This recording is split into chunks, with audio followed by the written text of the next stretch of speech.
Hey there, Techie. When it comes to password security, salting is a critical step, yet some systems fail to implement it properly.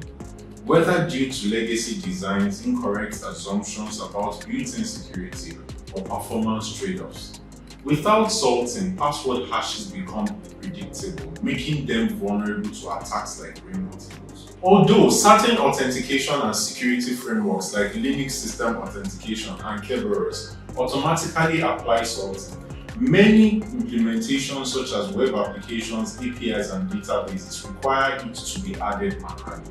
And that's exactly why I'm making this video, to show you how password hashing works with and without salting, so you understand why it's important. I am in VS Code and we want to write a simple Python script to demonstrate why salting is important. First, we'll hash a password without a salt, and then we'll do the same thing with a salt to compare the result. We'll start by importing hashlib, which is a built-in Python module that allows us to generate hashes using algorithms like SHA-256. The problem with hashlib is this: it doesn't provide built-in support for salting. What we'll do now is we'll import bcrypt also, right, which is an external library designed for securely hashing passwords with salting. So let's do bcrypt.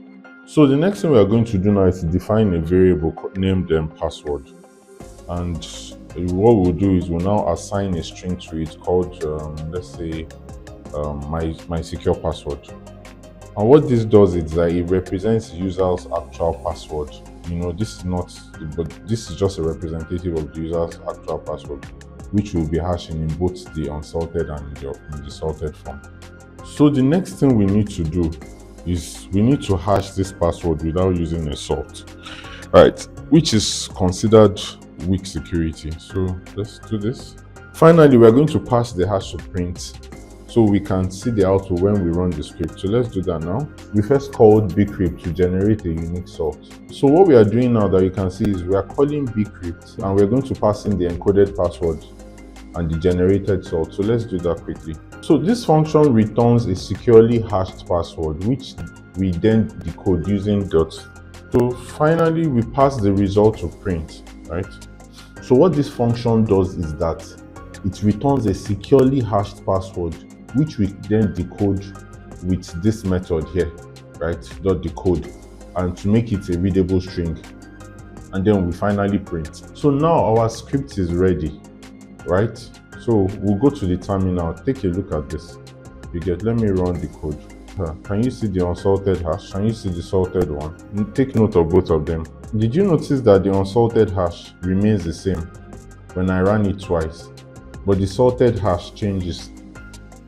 So with the unsalted hash that is always the same each time we run the code, what this simply means is that if two users choose the same password, their hashes will also be identical, making it easy for attackers to detect common passwords.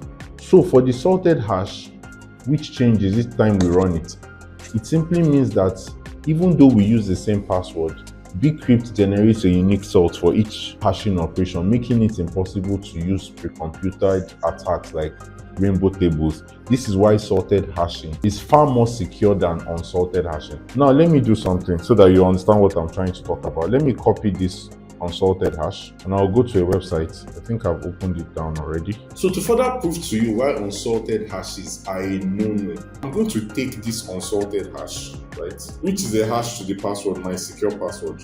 Let me copy it. And I'm going to go to an online rainbow table now so that I can crack the hash. Hashes.com.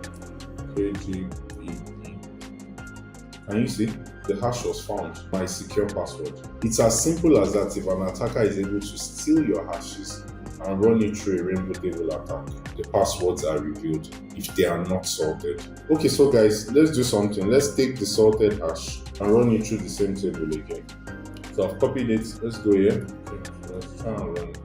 No matter how you try, you can't crack this hash actually, and it will keep changing every time. From this demonstration, guys, we can clearly see why unsalted hashes are vulnerable.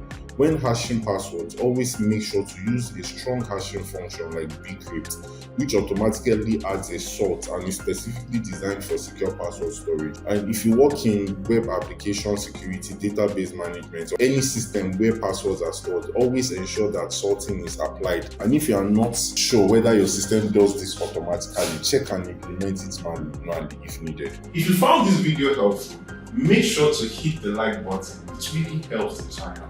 And I'd love to hear from you in the comments. Do you currently use salting in your authentication systems? Or did this video make you realize you need to start? Let's discuss. And of course, don't forget to subscribe for more cybersecurity insights like this. Stay secure and I'll see you in the next one. Never forget to add some salt.